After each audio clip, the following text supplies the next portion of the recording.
Welcome back to the Right Team Podcast. My name is David Weaver. I am the host of the Right Team Podcast and the owner of Right Team Services. And I have with me here a special guest today that we want to talk about a very important aspect of all of our lives, and that is school safety. Specifically, I have with me the police chief of Carthage ISD, Mr. Darrin Peoples, who is no stranger to folks around East Tech. My gosh, how many counties would probably recognize you, Darrin? Oh, probably everyone touching Harrison County. I'm sure Marion, Gregg, Panola. Well, now Panola. Yeah. Yeah. So Well, you have, of course, a long career here in law enforcement, which you're going to get to here. I'm going to have you tell your story here, but that includes being a game warden, a school specialist in terms of school safety, and that has kind of led you to where you are right now. Just kind of tell us your story. I like to have all my guests come on the podcast and share that, just kind of how you got to where you are today. yeah. So actually, here at Carthage, we don't have our own police department, but so I'm the director of safety and security here at the school district. And so yeah, leading up to that, I was a game warden. I'm from Paris, Texas, and went to A&M.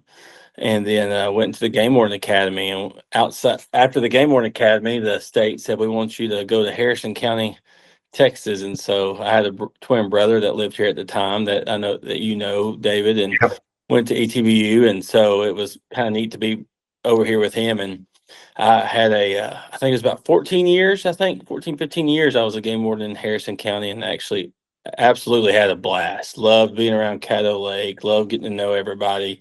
Just a great community. And but towards the end of that career, I started working at my kids' school at Legion Fields on my days off as a SRO there, and really kind of fell in love to school safety. And that time frame was 2018 to 2022-ish. And so I was looking at different options to be able to spend more family time. The game warden's a great job, but you're out and about and a lot. And my young boys love to be outside, so I wanted to spend some more time with them. And then so right after Uvalde, Region 7 hired a school safety specialist job, so I applied for it and got it, and absolutely loved it. I was able to help 101 school districts in Region 7 kind of start school safety programs, be in compliance with the law. We had a lot of legislation come down that session in 2023 about school safety and requirements for schools, and we'll talk some about that today. And so that was really my job, is to be a service to those 101 school districts. And through that process, I got to know the administration here at Carthage. And like I said, we don't have our own police department here, but they really wanted to bring somebody in to kind of be that go-between between the local police department and the school district, and to oversee all of our safety and security processes here at the district. So I've been here, it'll be two years this month, and it's been a great time. I love it here. The administration here is great, and Carthage is just a good place. Yeah. So in 2018, ish is kind of when you said you got involved first with the Legion Fields, out of the game warden game, so to speak. Of course, by then, their school safety was already a hot button issue, had been for a couple of decades. I guess it all probably starting with the attention that Columbine got and in the late 90s. And then there was Sandy Hook. And of course, that gets everyone's radar up. And having worked myself for 9 years at Marshall as PR director, we were constantly, trying to improve safety measures and getting a bond passed with new buildings and things of that nature. Just kind of generally in your experience, what is the number one issue in terms that most schools face in terms of just general safety features? Like it can be the buildings. Is it the just knowledge amongst staff of policies and procedures? What is the biggest problem that folks like you face in making our schools secure? Yeah, it's culture, but I will say, so what we saw in 2018 is when Santa Fe happened here. So that session in 2019 is when we first started seeing some school safety legislation, some school safety requirements come down. And so, but just not a lot. Just that's when they kind of dabbled into the game. And what's interesting, David, is up until 2023, there was only a half of a position at TEA that was devoted to school safety. Now there's over 50. So we saw, especially in the 2023 session, a lot of requirements come down. So I would say up until that time, a lot of it was the culture and getting that mindset for our staff, our teachers, our parents. But really, since 2023, and there's been a lot of attention on school safety, we've really I feel we've kind of jumped that hurdle. Now we have to battle complacency a little bit. We've gotten into heightened security procedures. The state mandated a lot of different security procedures, the door locking. Now TEA does the intruder detection audits, which are, everyone calls them door checks, the surprise door checks. We have a big audit called a district vulnerability assessment that's done by TEA every 4 years now. So it's keeping everybody with that mindset that, we have to, our number one goal is to educate our kiddos, but we got to keep them safe. And our culture here at Carthage is great. Everyone buys into school safety. And I think that's the biggest hurdle, is just communicating that with people. And, I come from a law enforcement background, so I'm going to see things a little differently. And educators, have been in the education game for a while, they may see things a little different. So it's that communication between the two and coming up with some middle ground there. And that's been a challenge, but also probably the part I love the most about my job is that being able to communicate um, with the staff and the parents and the students. And most of the time when you communicate with them and kind of explain the why, and y'all work through those things, and everybody is on the same page. And because every person that works here, every parent, they want to keep our kiddos safe. And a lot of people, think it's just a tagline, but every district now, every decision that you make, the number one thing is the safety and security of your students and your staff and your campuses, and all of that goes into just about every single decision that you make, right? 100%. We've got, you know, one thing that we've been focusing on here as a district is our transportation. School safety starts when the first time that first kid puts their foot on the school bus, right? And then when that last kid gets off the school bus, that's really where school safety starts and ends. So we've really been focusing a lot on in that arena. I know from listening that you've kind of got into that realm in Hallsville with working in the school School bus driver, transportation. I do. I drive a bus every day over here. Yeah, and so we've really kind of started looking at that. The state has started to come out with some stuff. I think we're going to see a push for more regulations on the school buses as sessions go on. Good. But You got my vote. what was that? You got my vote for that. Yeah, absolutely. And then we look at sporting events. We really, as a school safety profession, I'm in a lot of different groups and speak at different conferences, and we've seen our violent behavior athletic events increase astronomically, especially maybe a post-COVID era, and so we've really started ramping up security at these sporting events. You can see, there was a shooting at a football game in Oklahoma this past year, and so we really started really pushing school safety outside just a 7:30 to 3:30 instructional day. Right. And that's been a challenge, but a good challenge to face and kind of work through. And so what I love about here is that all the administration is well engaged in that. And so we, if it goes to a field trip or a school sponsored activity, school safety guides those decisions. Right. You mentioned the legislation that came down, of course, in 2023. There was obviously an event here in Texas that kind of spurred that on, to be honest. I mean, we all know that what happened down in Uvalde. I believe you were at Region 7 when I that went was. down. Mm-hmm.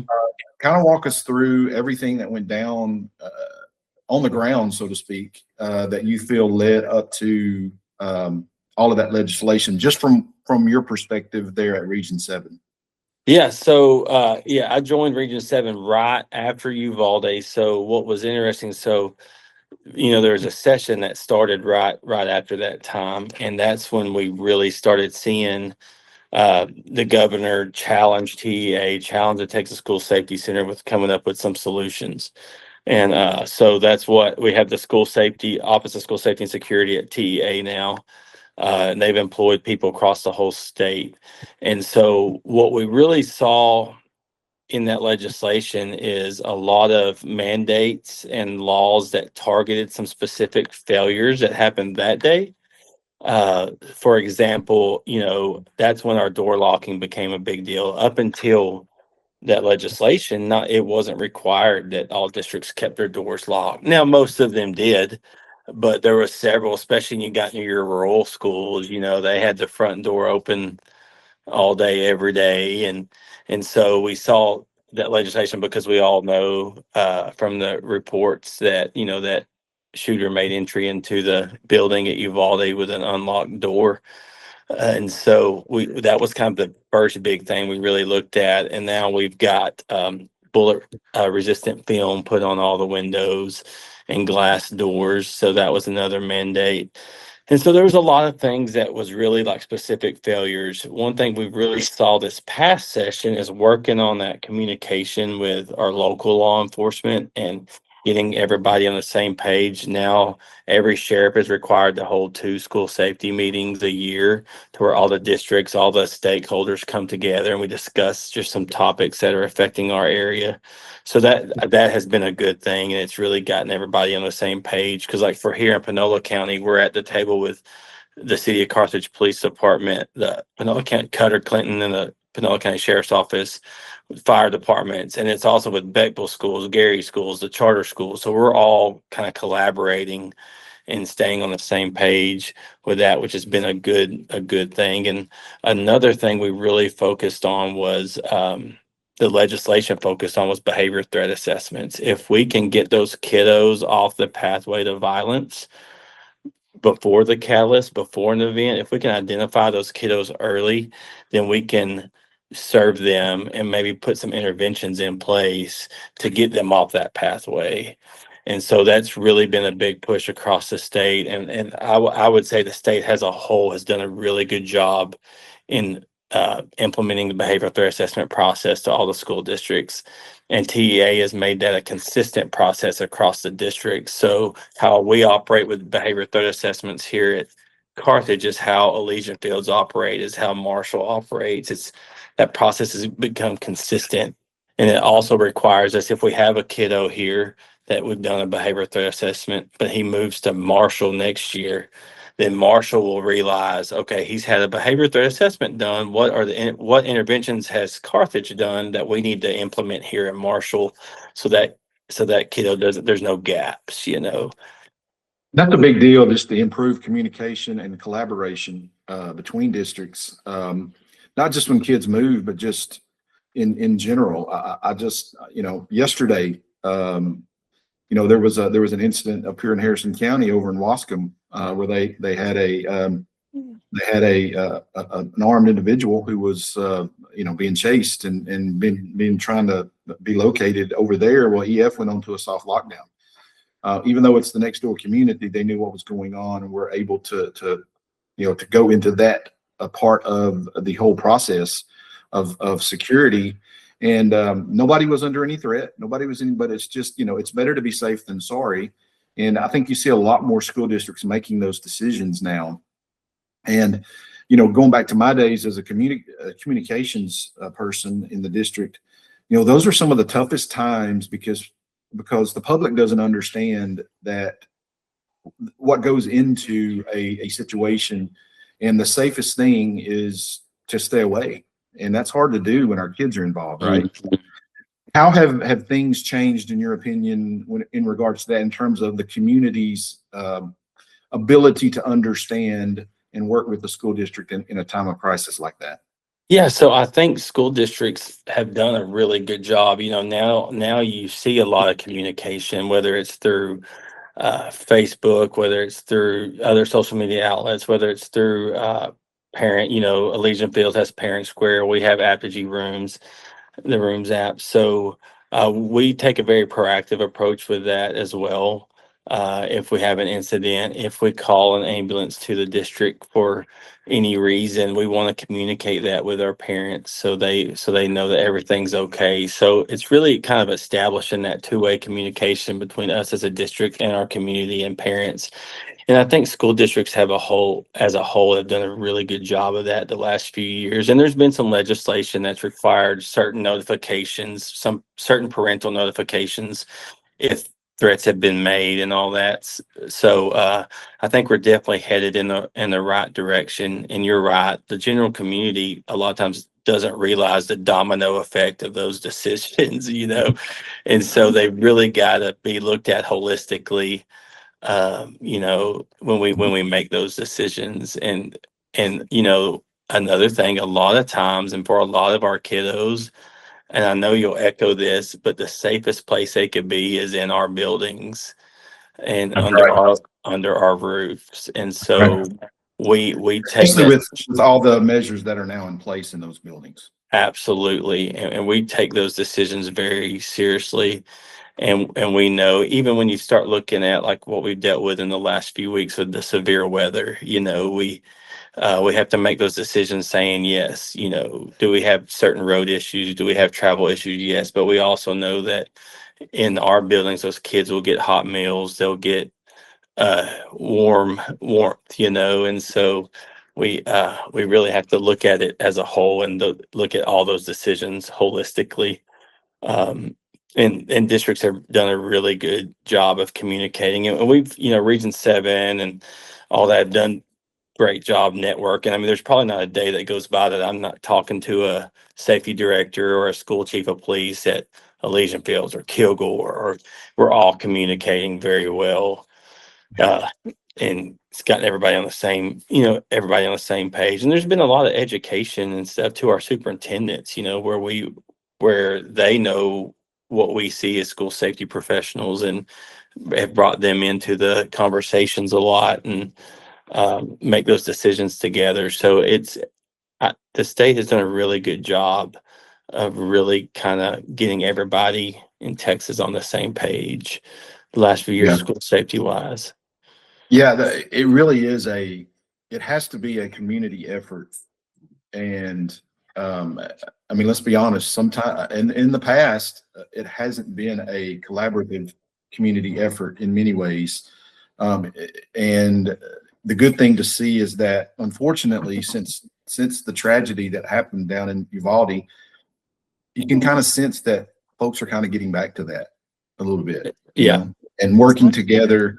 I'm talking about city, county, everyone working with the school district to make it a safe place, or as safe as it can possibly be in our world today, right? Right. And I even see that as a district level. And I often I call myself the gap filler, like here at our district. Like, we'll see some silos come up. Every district does. The counselors see things a certain way. Our school nurses see things another way. Our school administration sees things another way.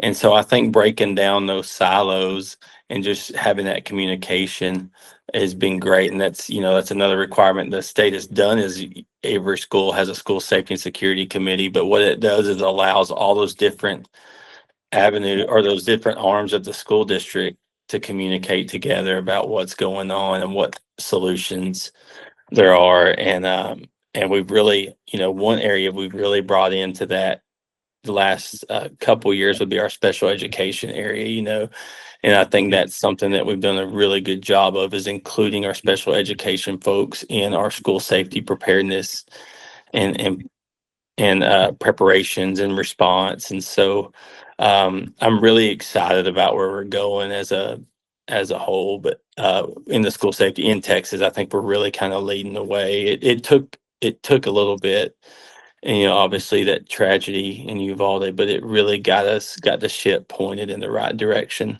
Mhm. I feel. Yeah, and I know you guys assess every single threat that comes across your desk, and that's good to know.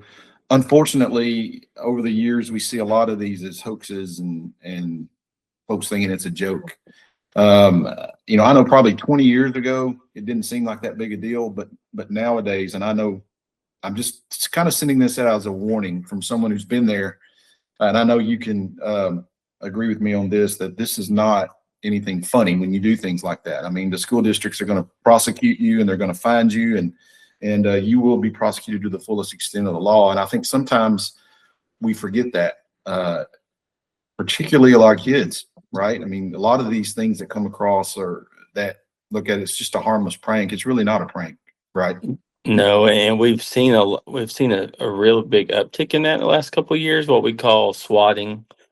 Sometimes it occurs from a local student, sometimes it occurs from someone across the state or even in another country. And what's very hard as a district is we have to take every one of those, like you said, and look at them the same way and determine, what our next plan of action is, and try to do that as quick as possible, because the best thing for kids and for a community is the normalization of the educational process, right? So if we do have a disruption, how quickly can we get back to that educational process as normal as possible and get those kids back in that routine, but by keeping them as safe as possible as well. And so that's a challenge, because you get those pretty frequently, those threats, and as a whole across the state. It seems like anytime you get in on social media or on news, there's been a threat somewhere. Investigating all of those with fidelity is very important, but also knowing that we've got to get our kids back to that normal educational process. And so that's very, very important. And cybersecurity, is something we're dealing with a lot now, and so data protection, digital citizenship, the malware phishing stuff, and all this ties together. It's the same group of people that are doing a lot of those deals. So that's just another avenue of school safety that we've really had to kind of look into in the last couple of years that we've seen an uptick in, so. Well, what's your opinion, or do you have any data that you can share? The state mandated that the cell phones be put away. Was that a security? Would you consider that a security issue or just a learning issue? How did that tie into this whole process? I think the legislature probably saw it more as a learning issue, but I think it's helped every area, right? And it's Right. been refreshing to see the interpersonal communication between students in the hallways between class periods, and to see they're having conversations again, their heads not in their cell phones. And it's been pretty neat to see that as a district and as a state, right? And so no, I think that was a good move by the legislature, and I think it we've seen some benefits across the state for sure with that.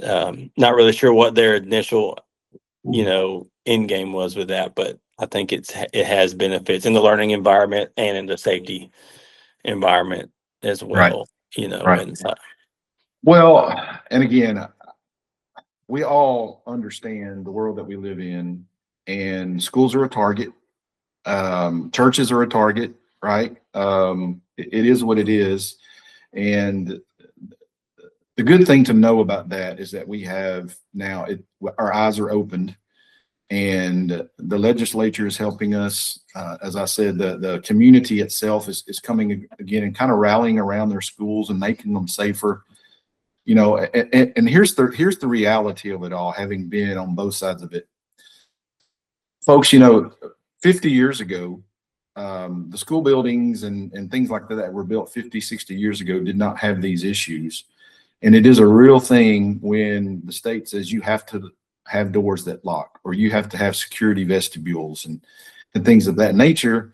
And I say all of that because, bond programs and bond elections, when people come up to want to have to build new buildings in your communities, that's part of the reason why, is that we're trying to create safer schools. And the buildings do have or play a role in that. When you say, I mean, it actually makes your job easier and law enforcement's job easier in a building that is accessible, that is secure, as opposed to, just for instance, back in the Marshall process, when we passed their bond, the old Marshall High School that had been the old Marshall Junior High and had been sitting there for, almost 100 years. It was a 3-story building, all kinds of crooks and crevices, doors everywhere. It was just impossible to maintain and secure that building. And, and it still is a nice, it was a sturdy building that, yes, you could have kept people in and done, but it was not secure. That was a big thing about it. And so what is it about the new buildings or the new technology that goes into these things that you think helps, keep them secure? Oh, absolutely. So we've really seen how they built the schools in the 60s, 70s, and 80s, like you said, was totally different. And so a concept now is crime prevention through environmental design, right? So all of our schools and our architects that design these schools, they have those principles in mind. And then also the state mandated that if we are going to build a new school, we have to have a security review of those plans and make sure that they are compliant with the new safety standards. And so what we did see is right when those requirements came out, we did see some grant funding initially, right?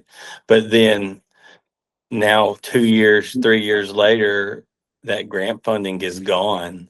And so we still got to comply with these safety standards, even though that grant funding's not here anymore. So that's when you're going to see bond processes. You're going to see schools, have to do that because we have to comply with those state requirements.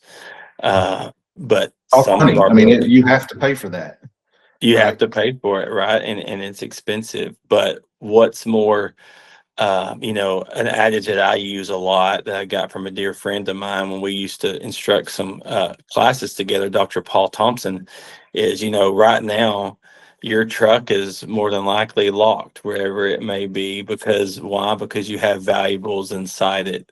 Your house, when you leave to go to town or go to work, you lock and secure your house because of the valuables inside it. So we have to do the same thing for our school buildings because our most valuable things are inside, and that's our kids.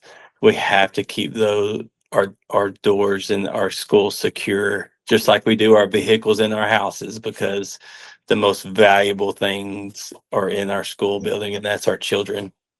Yeah, and I don't want anyone to think I'm against older school buildings. I love those things. They do serve a purpose, but the reality of it is, in today's world, they weren't built for security.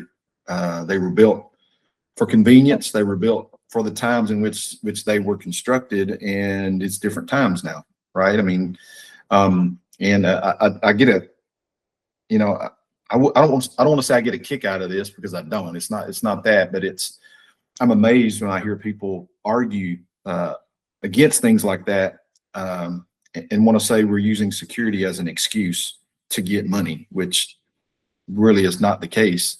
It's a necessity. It has to be done. Otherwise, I would rather do that than be standing on the other side of a microphone having to explain to someone what happened because we couldn't secure our building. Absolutely. And then we got to remember that really since 2023, the state has taken a pretty aggressive approach in the compliance, and schools having to be compliant with these safety standards. It's not an option, as we have to be. And so Yeah. it's not an option that we have doors that we can secure. It's not an option that we have access control. It's not, no, we have to have those requirements. And so, um, but like I said, that the districts here, the school leadership, school administration across the state, they've really bought in really well. And most districts now have somebody in a similar role to me. Like I said, we don't have a school police department, but some do. Legion Fields, Marshall, Hallsville, or they have somebody in my role that's kind of that looks at things a Right. little differently, and kind of the go between of our local law enforcement and the school district, and kind of helps both sides see.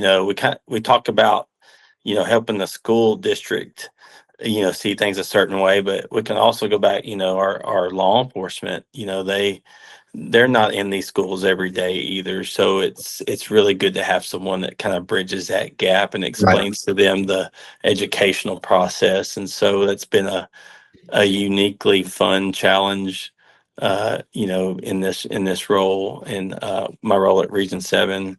But I'll keep saying it, I'm encouraged the direction we're going as a state. I couldn't say this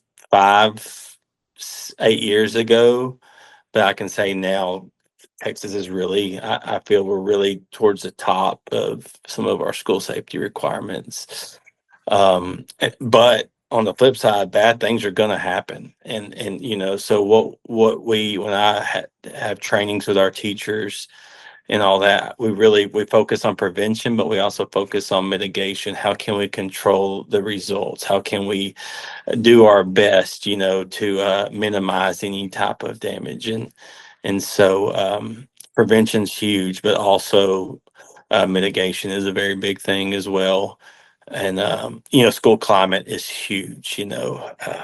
Having that communication with your staff and students every day. So Right. And the kids, as much as anyone too, the kids need to understand the importance of these procedures and things that are being put into place for their safety, because they play a part in that. absolutely, You know, absolutely. training and things like that. It's real easy to say that the adults need training, but the kids do too.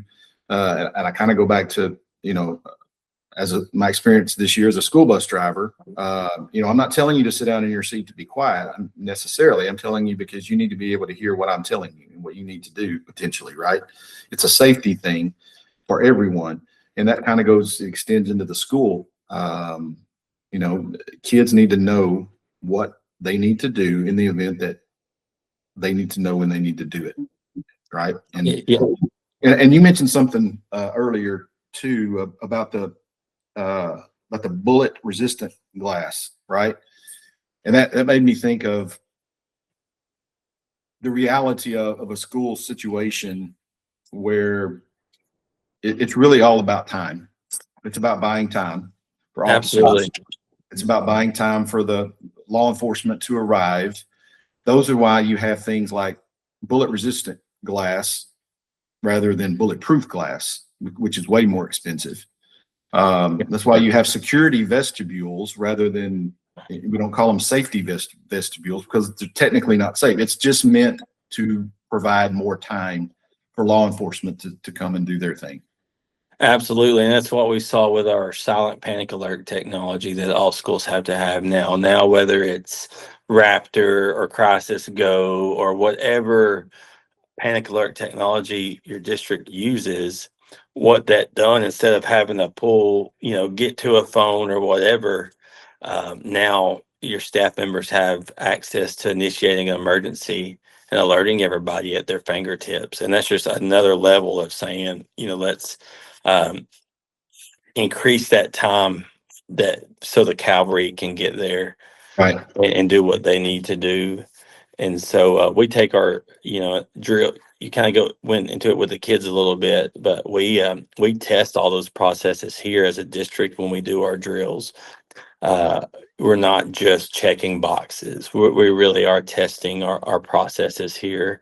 What do we do if we are if a lockdown's called and we've got kids on the playground, right? Right. Let's think through that with our teachers. Do we go back in the building? No, because that's where the threat's at, right? So what can we do? And so in practicing that with the kiddos, and we can really do it in a trauma informed way, to where the kids understand what we're doing and it doesn't traumatize them, but they know that we need to do this to keep them safe. And so all of our safety measures we're increasing that time so the cavalry can get there, like I said. Yeah.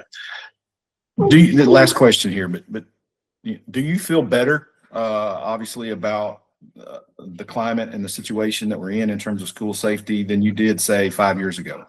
Or Yeah, is it- I do. I think it's an ever evolving process. So, I don't know if you're ever going to be able to hang your hat and say, all right, we're good. Threats change, processes change, technology changes. So I think we have to look at it constantly. And I think, we have the pillars of school safety, 4 pillars of school safety, physical security, prevention, school climate, and cybersecurity. But I think the forgotten pillar, I call it, is relationship building, and having that two-way communication with our community, our students, our staff, and keeping that communication open. And so I do, the state's facilitated some of that, but then I think districts have kind of taken that and made it their own and done. I mean, we see some really good things with districts here locally that they're doing school safety wise, some really good steps. And so I do, bad things are going to happen. We live in an evil world, but I think we are all, the state as a whole, the community as a whole, we're really paying attention to school safety. And I definitely don't see us taking any steps backwards. I think each session there'll be strides for that, like I said, as technology changes, as another incidents come up, and so, absolutely, I do feel better as a whole of what we're doing, as a state, as school districts here locally, for sure. Okay. Last question. I know I said the last one was, but this one popped in my head. This is kind of a fun one though. Do you miss anything about being a game warden? I know you have some stories you could tell us. We don't have time for it, but what did you enjoy most about that role of law enforcement, that we could do a TV show on, you and I? Yeah, I tell everybody I love, love, love Caddo Lake. And Caddo Lake was the gift that kept on giving. As soon as I thought I saw something out there that I could never top, I would just spend another weekend out there, and something else would happen. I loved my time as a game warden and my time there in the Marshall community. Now I live here in Carthage, but I loved my time. But I'll tell you, to get to fist bump kids every day and I mean, that's pretty awesome. And to have a small part in these kiddos getting to come learn and have that stability here at school is a pretty awesome. So I would never trade my time as a game warden. Absolutely would not. But I absolutely love what I do in keeping these kiddos safe. I used to always tell our administrators, and I could tell when an administrator was doing it for the right reasons in a school, because when they were having a bad day and things weren't going right, I would tell them, okay, you need to go to the campus and you need to be around some kids and you need to be reminded of why we're doing this. And when they would go and do that, I knew that we had someone, and almost all of them that I've ever worked with were willing to do that, and they did, and it does. And like you said, kids are kids, and other people's kids are other people's kids, right? I mean, you know what I'm saying? But Absolutely. But when you are working in a school environment, there is no better thing about your day than being around those kids and interacting with those kids and making an impact in their life. And you're doing that. Absolutely. And we appreciate you for doing that. I appreciate it too. And it's funny you say that, because if I have a day where I've just bogged down with paperwork or the TEA compliance process, which is just lovely, I'll have to put it down and say I have to go see some kids and go walk through the lunchroom. And the work will be there tomorrow, and just go out there and be a kid yourself, right? And that's the beauty of a school district. Love it. It's the best place in the world. Our guest today on the Right Team podcast has been Darrin Peoples, security down at Carthage ISD. Darrin, I want to thank you for coming on and sharing with us, talking about this very important subject in our schools. No problem. Thank you so much, David. Thank you all out there for listening to the Right Team podcast. And until next time, well, as we always do, keep writing your story. God bless.